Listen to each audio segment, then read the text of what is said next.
বন্ধুরা, 26,000 চাকরি বাতিল মামলা এখন কিন্তু সুপ্রিম কোর্টের দরজায়। আজকে শুক্রবার, আর মাত্র 72 ঘন্টা পরে সেই মুহূর্ত আসবে, সেই সন্ধিক্ষণ আসবে, যে সন্ধিক্ষণে প্রধান বিচারপতি তার গুরুত্বপূর্ণ, অভাবনীয়, চিরকালীন এক রায় শোনাবেন।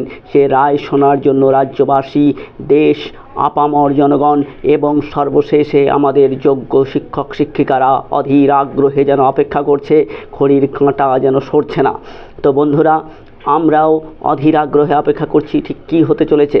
এদিকে যোগ্য শিক্ষক শিক্ষিকারা ন্যায় বিচারের দাবিতে, সম্মানের দাবিতে, অধিকারের দাবিতে, তাদের চাকরির দাবিতে, তাদের পরিবার পরিজন, আত্মীয় স্বজনের সুরক্ষার দাবিতে কিন্তু আমরণ অনশনের সিদ্ধান্ত গ্রহণ করেছে। বন্ধুরা, গতকাল অর্থাৎ বৃহস্পতিবার সন্ধ্যা থেকে তারা আমরণ অনশনে বসেছে।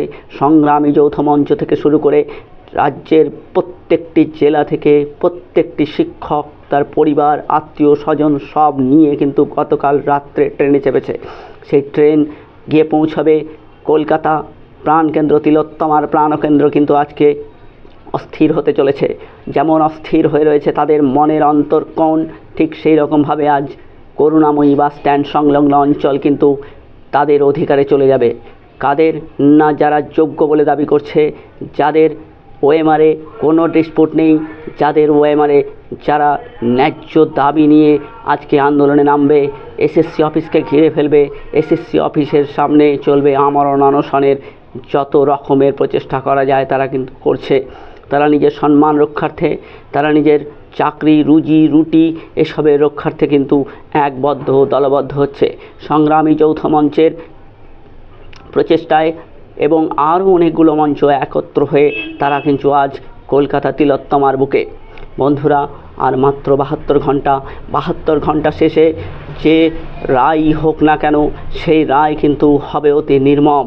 যদি ধরা হয় যে সেই রায়ে এইরকম ঘোষণা করা হলো যে যারা প্রার্থী রয়েছে তাদের সবার নাম প্যানেল থেকে বাদ দেওয়া হবে, প্যানেলকে ক্যান্সেল করা হলো, তাহলে বন্ধুরা, প্যানেল ক্যান্সেল হয়ে গেলে সমস্ত আশা কিন্তু ধূলিসাৎ হলো সেই সব শিক্ষকদের আশা।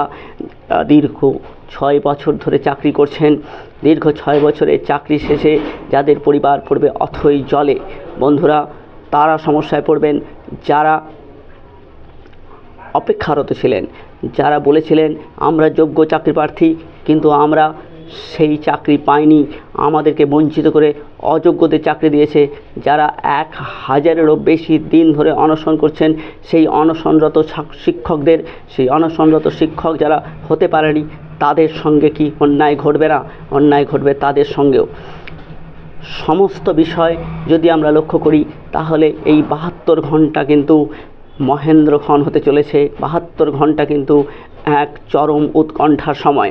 26,000 চাকরি বাতিল মামলা এখন সুপ্রিম কোর্টের বিচারাধীন, আমরা সবাই জানি। কিন্তু এই সুপ্রিম কোর্টের বিচারাধীন মামলা 7 দিন পরে এসএসসিকে দেখাতে বলা হয়েছিল যে আপনারা যোগ্য এবং অযোগ্যকে কি করে আলাদা করবেন। বন্ধুরা, এখনও কিন্তু সেই মামলায় কোনো রকমের অগ্রগতি আমরা লক্ষ্য করতে পারছি না। এসএসসি এবং সরকার এখন পর্যন্ত চুপ, মুখে কুলু পেটে বসে আছে এবং এই মামলায় তাদের কিন্তু কোনো ভূমিকা লক্ষ্য করা যাচ্ছে না। এসএসসি এখন পর্যন্ত একটা প্রেস রিলিজ করলো না, সরকার এখন পর্যন্ত একটা প্রেস রিলিজ করলো না। এত বড় একটা সিদ্ধান্ত সুপ্রিম কোর্ট গ্রহণ করতে চলেছে যে মুহূর্তে, সেই মুহূর্তে চুপ করে থাকতে পারে কিভাবে? এই ভোটের আবহে চাকরি বাতিল স্থগিতাদেশ নেই নিয়ে আনন্দবাজার পত্রিকায় একটা লেখা বেরিয়েছিল, ব্যাস সেইটুকুই। আমরা চাই সরকার, এসএসসি বোর্ড সব এক পক্ষ হয়ে তারা প্রেস রিলিজ করুক, তারা ঠিক কী করতে চলেছে, তাদের নেক্সট স্টেপ কী। বন্ধুরা, সেটা যদি ক্লিয়ার না হয়, সেটা যদি পরিষ্কার না হয়, তাহলে যোগ্য চাকরি প্রার্থীদের ক্ষেত্রে এ কিন্তু এক ধোঁয়াশার সৃষ্টি করছে। তারা ঠিক বুঝতে পারছে না এখন ঠিক কী হতে চলেছে, ভবিষ্যৎ কী হতে চলেছে এবং তাদের সঙ্গে ঠিক কী হতে চলেছে। আগামী কয়েক ঘন্টা, 72 ঘন্টা বলছি, কিন্তু শেষ হতে হতে আগামী কয়েক ঘন্টার মধ্যে কিন্তু ভবিষ্যৎ নির্ধারিত হবে। ধন্যবাদ, সঙ্গে থাকবেন।